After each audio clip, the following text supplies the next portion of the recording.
Primera mesa sobre los movimientos sociales y la vivienda, problemas y propuestas. Quiero agradecer a los dos ponentes, tanto a Francisco Morote, el portavoz de la PA, de la Plataforma Afectados por la Hipoteca, como a Mercedes Revuelta, del Sindicato de Inquilinas, que hayan aceptado la invitación y que estén aquí con nosotros.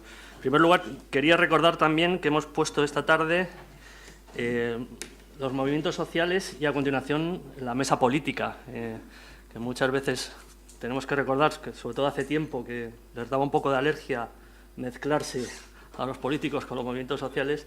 Hemos intentado juntarlos, traerlos aquí juntos, pero yo creo que también lo que es el clima ha cambiado. Ahora sí que suele haber un diálogo fluido entre los movimientos sociales y los políticos, y recordar eso, que yo creo que cuanto menos caso se hace a los movimientos sociales, pues más fuerza van cobrando. Y yo creo que un ejemplo es lo que tenemos hoy aquí. Yo ya esta mañana he reconocido el trabajo que vienen realizando en tema de viviendas. Ha avanzado mucho gracias a ellos. Ahora yo creo que expondrán lo que es su trabajo y las propuestas que tienen, que lógicamente hay que escuchar y tener en cuenta porque ya son unos expertos en el sector. En primer lugar intervendrá Francisco Morote. Cuando quieras, tienes la palabra. Bien, en primer lugar, agradecer y reconocer a Jerónimo el hecho de traer movimientos sociales a hablar en sitios tan sesudos y tan alejados normalmente de los movimientos sociales. Sobre todo cuando, bueno, pues esta mañana hemos tenido la ocasión de escuchar y casi diría que deleitarnos pues con algunas de las intervenciones de gente muy formada, muy sesuda. Y bueno, pues por lo menos en mi caso yo soy un autodidacta, un activista autodidacta, con lo cual es posible que se noten diferencias, ¿no? E intentaré que sean las menos posibles, pero en todo caso téngase en cuenta, ¿no? Bueno, pues yo represento a la Plataforma Afectados por la Hipoteca, que, bueno, pues como mucha gente sabe, es un movimiento que nació en Barcelona hace 9 años, a finales del último trimestre de 2009, y bueno, pues desde allí pues se fue extendiendo al resto de España. De hecho, yo soy de la segunda plataforma de afectados por la hipoteca, la primera que se constituyó fuera de Cataluña. O sea, yo me considero cofundador de la PA. De hecho, desde Murcia estuvimos extendiendo la PA pues al resto del Estado, ¿no? Bueno, cuando surgió la PA, surgió en un momento en que había una situación de emergencia dramática, porque estábamos asistiendo a un sufrimiento que después se ha confirmado todas nuestras sospechas, ¿no?, de que era un sufrimiento radicalmente, no solamente injusto, no solamente ilógico, sino es que además después nos hemos enterado de que era ilegal. Y nos hemos enterado de que era ilegal precisamente por esa lucha que hemos ido llevando a cabo a lo largo de estos años. Nos hemos enterado mediante una sentencia tras otra de las que se han ido produciendo por el Tribunal de Justicia de la Unión Europea, pues que la legislación española era ilegal. Era ilegal en relación con los estándares que la Unión Europea recoge para los derechos de los consumidores. Nosotros ahí tuvimos una cierta discrepancia en el sentido de que nosotros consideramos que la vivienda es un derecho humano. No lo consideramos nosotras, sino que lo dice la Declaración Universal, y los derechos humanos en Naciones Unidas se basan en tres grandes declaraciones, en tres grandes acuerdos. El primero es la Declaración Universal de 1948, luego está el Pacto de Derechos Políticos y luego está el Pacto de Derechos Económicos, Sociales y Culturales, que es el que ampararía el derecho a la vivienda como un derecho fundamental. Hay que recordar que España ratificó este pacto de derechos económicos, sociales y culturales en el año 1976, que esto está publicado en el Boletín Oficial. Más adelante el propio pacto en Naciones Unidas aprobó lo que se denomina un protocolo facultativo, que es un mecanismo por el cual los ciudadanos de los países que están adheridos, que forman parte del pacto, pueden hacer reclamaciones al Comité de Naciones Unidas por presuntas vulneraciones del pacto por parte de los Estados. Por lo tanto, desde nuestro punto de vista, estamos claramente hablando de un derecho fundamental, de un derecho que para nosotros se trata de un derecho subjetivo, es decir, de un derecho exigible por parte de los ciudadanos, como es la enseñanza o como lo es la sanidad. Lo cierto es que en la realidad está muy lejos de esta pretensión, ¿no?, por parte de la plataforma de afectados por la hipoteca. Esta mañana hemos estado viendo en una de las intervenciones, ha salido el artículo 47, incluso ahí proyectado, e incluso una persona, digamos, concienciada y motivada, omitía en la lectura del artículo el hecho de que el artículo no solamente reconoce el derecho, sino que mandata a las administraciones públicas a combatir la especulación.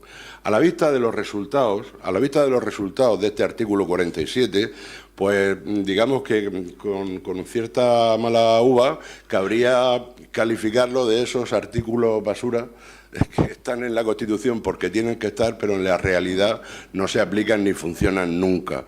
¿Por qué digo esto? Porque en materia de especulación es evidente que este artículo no tiene ninguna repercusión, es decir, estamos asistiendo a movimientos especulativos en relación con la vivienda por doquier, tanto a nivel de suelo como en la adquisición salvaje, en la acaparación salvaje de viviendas por parte de Socimi, fondos buitre y las que ya arrastraba la banca. Y, por supuesto, en materia del derecho a la vivienda, el derecho a la vivienda en este país no existe. El derecho a la vivienda en este país está supeditado al nivel de renta de la persona que quiere tener acceso a la vivienda. Si se dispone de un nivel de renta suficiente, pues se puede tener acceso a la vivienda, porque se puede comprar si una persona está en las condiciones necesarias para que un banco le dé ahora una hipoteca, o si se dispone de renta y se está en condiciones de poder alquilar una vivienda, pues se puede acceder a una vivienda. Pero en este país, ya lo hemos visto esta mañana, lo ha dicho el Defensor del Pueblo, no existe ni parque público de vivienda para alquiler, ni mucho menos parque suficiente de vivienda social. Por lo tanto, el artículo 47, insisto, es un artículo que está en la Constitución, pues porque tiene que estar, pero no se cumple en ninguno de los extremos que el propio artículo plantea. Por lo tanto, desde la plataforma de afectados por la hipoteca,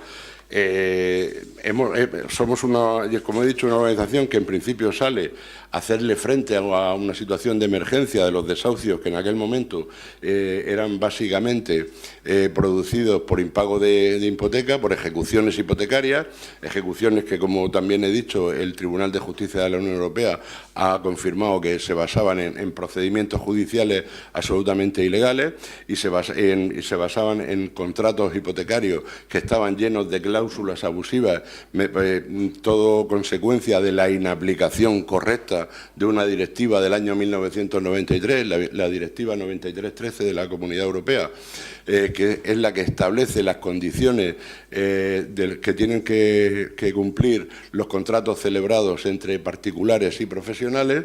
Esa directiva no se ha aplicado, repito que es una directiva del año 93, que en su propio artículo 10 establece que tendría que haber estado en vigor el 1 de enero de 1994. Si echamos memoria para atrás, pues sabremos quién gobernaba entonces y quiénes han ido gobernando hasta ahora. Es decir, esa carencia de aplicar en condiciones esa directiva ha permitido que todavía en enero de 2017 el Tribunal de Justicia de la Unión Europea vuelva, 24 años después de la directiva, el Tribunal de Justicia de la Unión Europea haya vuelto a condenar a España precisamente por la cláusula abusiva del vencimiento anticipado, que es la cláusula que permite al banco la ejecución de todos del resto del crédito por un simple impago. Bien. Ahora mismo, es decir, estamos en una situación en que se están incrementando muy fuertemente los desahucios por impago de alquiler y parece que hay una desaceleración en los desahucios por impago de hipoteca. Es cierto en números reales, pero hay que tener en cuenta una cosa. Ahora mismo hay cientos de miles de procedimientos de ejecución hipotecaria que están suspendidos en todos los juzgados de España, merced a precisamente esa sentencia de la que hablaba del 17 de enero de 2017. ¿Por qué?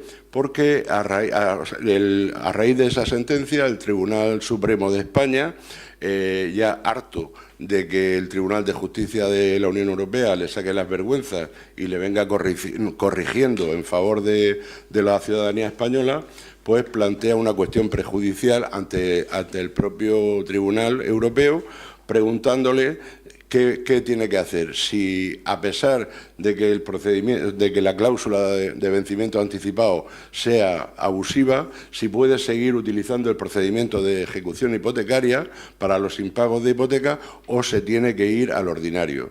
Esto ha motivado dos cosas. En primer lugar, que el 100% de los tribunales superiores de justicia hayan suspendido la tramitación de todos los procedimientos que había en ese momento y algunos que han ido entrando después a la espera de que resuelva el Tribunal de Justicia. Porque si el Tribunal de Justicia dice que hay que irse al procedimiento ordinario, resolver esos procedimientos generaría un caos, en fin.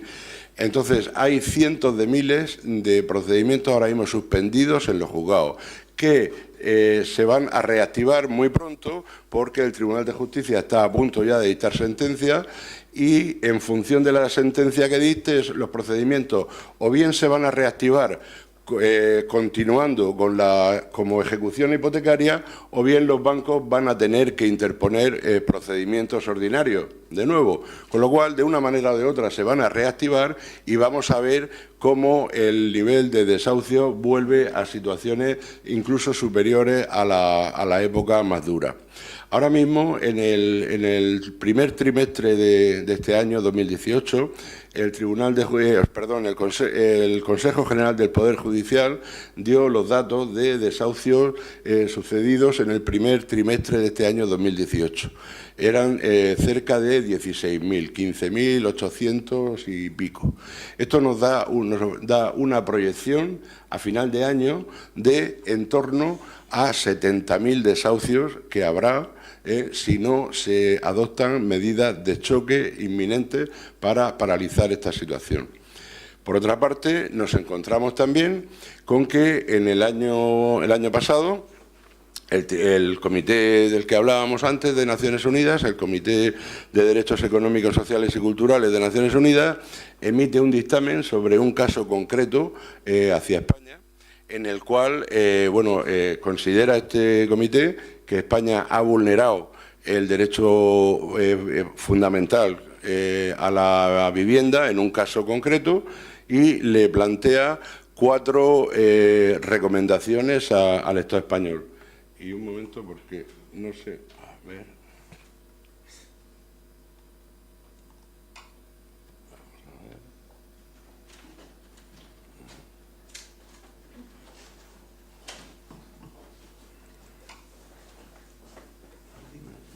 Perdón. No, el otro no está. Ya está. Un momentito.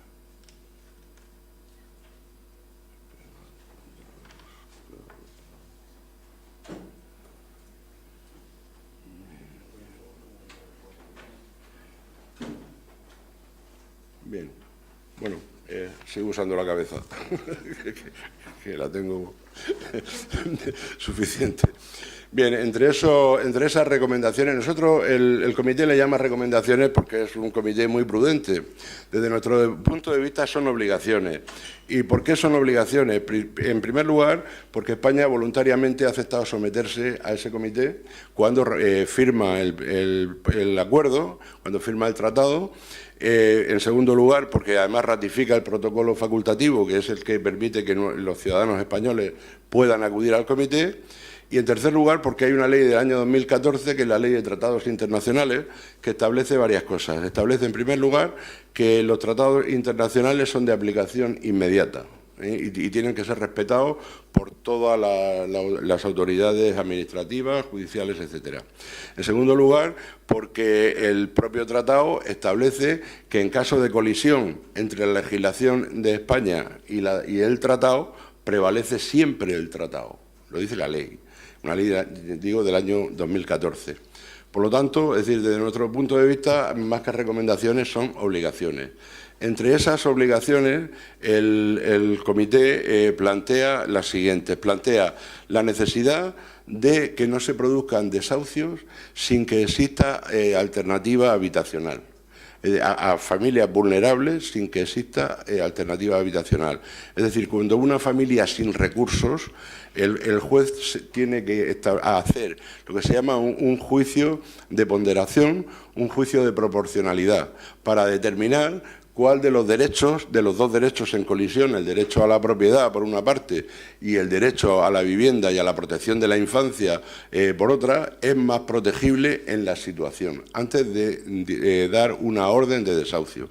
Eso lo plantea el comité. Además, plantea que tiene que haber una intercomunicación entre los juzgados y los servicios sociales, al efecto de que la familia que va a sufrir el desahucio no quede desprotegida, y sobre todo si hay personas vulnerables como niños en esa casa. Bien. En esta situación, además, el comité le exige al Gobierno español que le dé publicidad al dictamen. Me imagino que nadie de ustedes, salvo los de La Paz y no sé si alguien más, tenía conocimiento de que se ha producido ese dictamen. Quiero decir que el Gobierno que había entonces no le ha dado la publicidad que le reclama el comité. Y, en segundo lugar, el propio comité le exige al Gobierno que en un plazo de 6 meses dé una respuesta adecuada a las peticiones que se le hacen por parte del propio comité. La respuesta del Gobierno anterior es una respuesta lamentable, la da el Ministerio de Justicia y da origen a que un grupo de colectivos, de organizaciones sociales, digamos, de cierto prestigio nacional e internacional, hayamos planteado una queja al Defensor del Pueblo que esta mañana hemos comentado un poco en parte. Esa queja está abierta y está en trámite. Entre los grupos que planteamos esa queja ante el Defensor del Pueblo, pues está, además de La Paz, está Amnistía Internacional, está Caritas CEANSA, está la Fundación de la Abogacía, en fin, hay una serie de entidades ahí de solvencia, digamos, de prestigio, pidiendo que se dé una respuesta razonable y contundente, y además que se cumpla, porque otra de las cuestiones que plantea es que se adopten las medidas legislativas necesarias para que esto, para que se puedan cumplir tanto el dictamen como sus recomendaciones. Bien. En esta tesitura viene y se produce el cambio de gobierno que todos ustedes saben.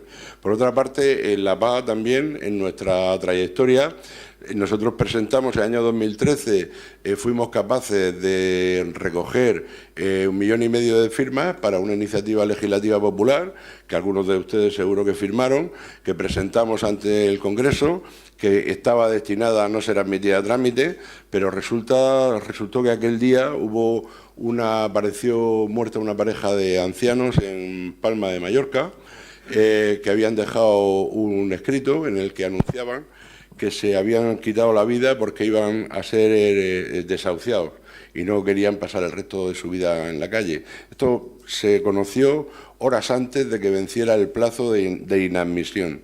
Y esto supuso una presión tremenda hacia el Partido Popular, que gobernaba en aquel momento con mayoría absoluta, y no tuvieron más remedio que admitirla a trámite. A pesar de esa admisión a trámite, luego se desnaturalizó, salió una ley que ha sido revolcada por el Tribunal de Justicia de la Unión Europea en cada ocasión en que se ha pronunciado. De resultas de aquello, decidimos cambiar de estrategia e intentar leyes autonómicas. Hemos intentado leyes autonómicas en un montón de comunidades autónomas, pero el resultado ha sido el siguiente. Cuando interpelábamos al Gobierno de Madrid, al Gobierno central, sobre vivienda, como hemos escuchado esta mañana, el Gobierno de Madrid decía: no, es que eso es competencia de las comunidades autónomas. Y cuando las comunidades autónomas legislaban en materia de vivienda, inmediatamente, como también hemos escuchado esta mañana, el Gobierno central recurría ante el Tribunal Constitucional esas leyes autonómicas, alegando que se trataba de una, o sea, que se producía invasión de competencias. Las leyes ahora mismo suspendidas por el Tribunal Constitucional, hay una de 2013 de Andalucía, hay dos de 2013 de Andalucía, un decreto y una ley, la 24/2015 de Cataluña, la 4/2016 también de Cataluña, la ley foral 4/2013 de Navarra, la 2/2014 de Canarias, la 3/2015 del País Vasco, la 3/2015 también de Aragón, la 10/2016 de Murcia, de Extremadura la 7/2016 y la valenciana 2/2017. Curiosamente, esta es la última, o sea, habréis escuchado que van en orden cronológico y curiosamente el Tribunal Constitucional anteayer o así, hace 3 o 4 días va y resuelve en primer lugar la más reciente. ¿No es curioso?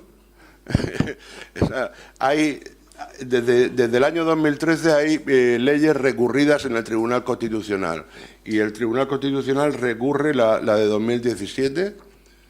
No, o sea, es llamativo, ¿no? Es llamativo que se hayan saltado todas estas otras para resolver esta primera.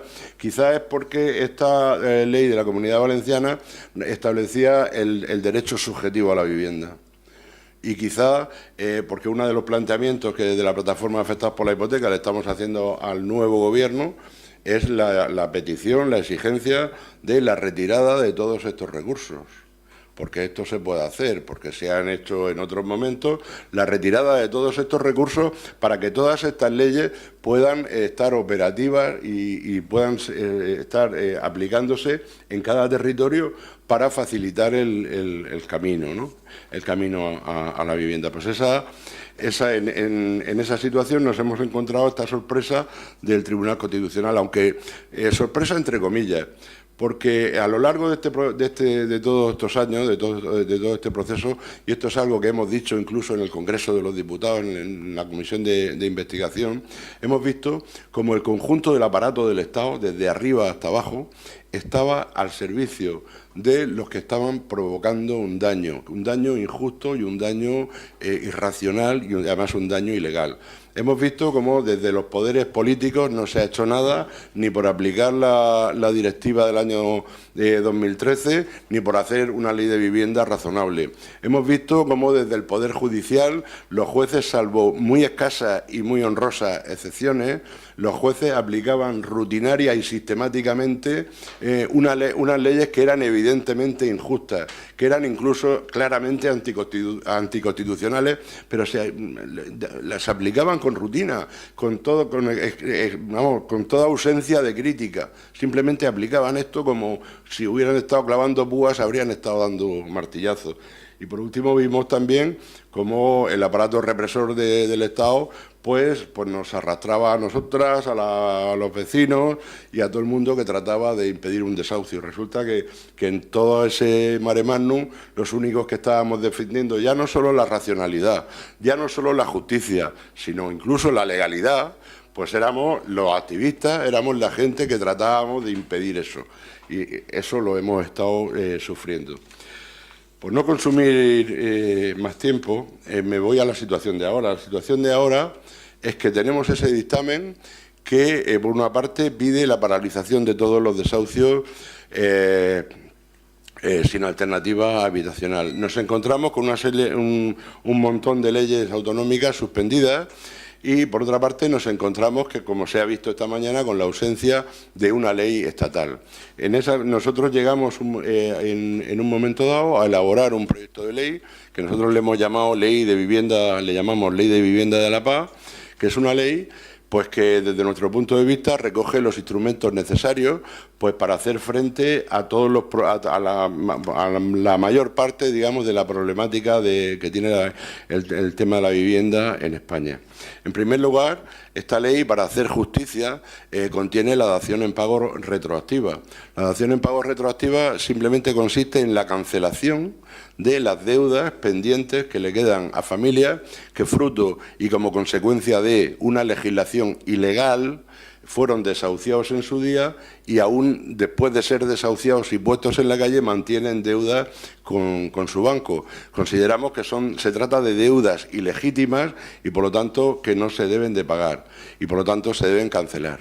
Por otra parte, planteamos exactamente lo mismo que plantea el Comité de Derechos Económicos, Sociales y Culturales en materia de desahucio, que es la paralización y una moratoria indefinida de todos los desahucios de familias vulnerables que no tengan alternativa habitacional hasta que dispongan de ella. También entramos ahora mismo, estamos sufriendo una salvaje burbuja del alquiler y también en la ley planteamos cuestiones que nos parecen imprescindibles para paralizar esta burbuja. Planteamos además medidas de choque. O sea, las medidas que ha planteado ahora mismo el Gobierno pues nos parecen un cambio positivo en cuanto a un cambio de actitud, pero nos parece que son lentísimas, que van a tardar muy mucho en hacer efecto y que por supuesto no van a hacer frente, no van a poder provocar una bajada de los precios.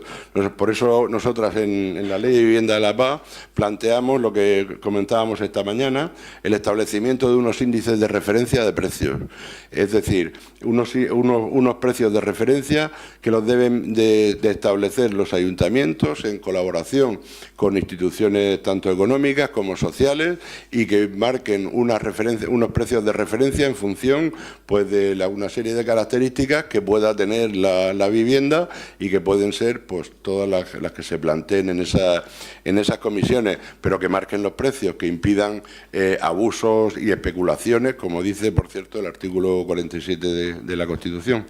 También planteamos la utilización temporal mediante cesiones temporales obligatorias de los pisos injustificadamente vacíos por parte de grandes tenedores. Estamos viendo en los últimos tiempos cómo fondos buitre o socimis están comprando lotes importantísimos de vivienda que viene de la banca. Esta acaparación de vivienda es lo que provoca, es decir, que ellos sean los que estén marcando los precios. Por lo tanto, planteamos que se hagan esas cesiones para uso como parque público de vivienda, porque no existe parque público de vivienda, como hemos visto ya, no solamente planteado por La Paz, sino por los distintos ponentes que hemos tenido a lo largo de la jornada.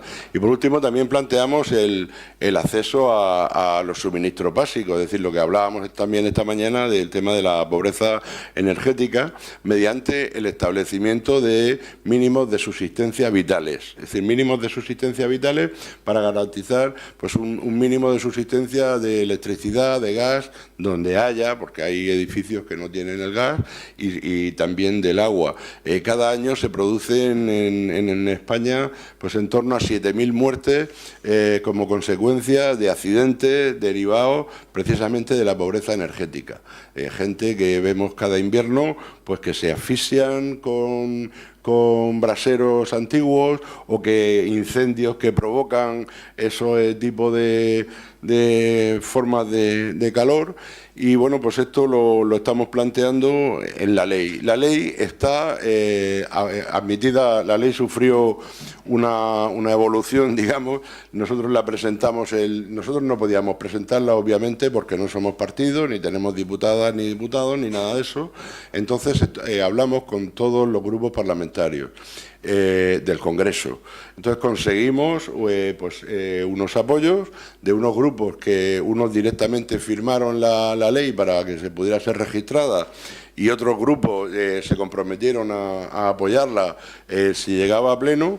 Esta ley fue recurrida, fue vetada por el Partido Popular, alegando que invadía temas de presupuesto, cuando la ley contiene una disposición adicional o una disposición final que establece que todo lo que afecte a presupuestos entraría en vigor en el ejercicio siguiente.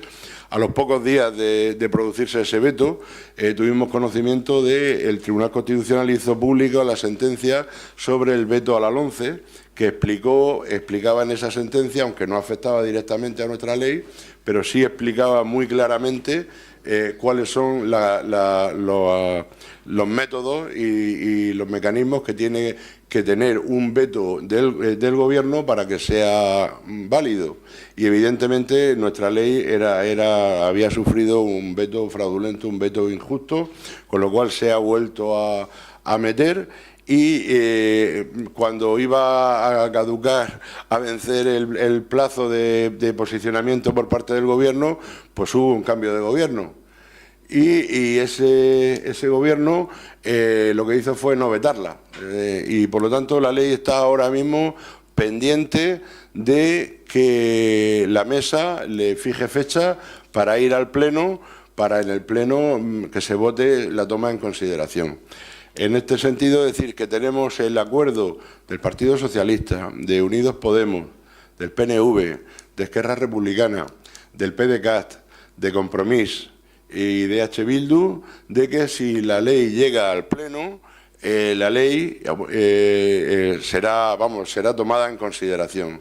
Por lo tanto, en virtud de la situación de emergencia habitacional que tenemos ahora mismo, con una previsión de en torno a 70.000 desahucios a finales de este año, pedimos a todos los grupos que efectivamente no solamente que la tomen en consideración, sino que la aprueben de inmediato, es decir, que la calendaricen ya en septiembre, o sea, a más tardar, para que pueda entrar en vigor y pueda paliar el sufrimiento injusto, el sufrimiento salvaje que se está provocando de manera injusta también, para que pueda utilizarse, digamos, como medida de choque frente a la burbuja del alquiler. Porque no olvidemos que ahora mismo tenemos una burbuja del alquiler, sí, pero es que en el primer semestre de este año la compra de vivienda, ha subido un 6%, o sea que no solo tenemos burbuja de alquiler, tenemos también burbuja del precio de la vivienda. Estamos empezando a recuperar tasas de subida similares a las del momento de la burbuja. Perdón. Por lo tanto, estamos en una situación de emergencia habitacional y pedimos, pues eso, que la ley se apruebe lo antes posible y entre en vigor lo antes posible. Muchas gracias.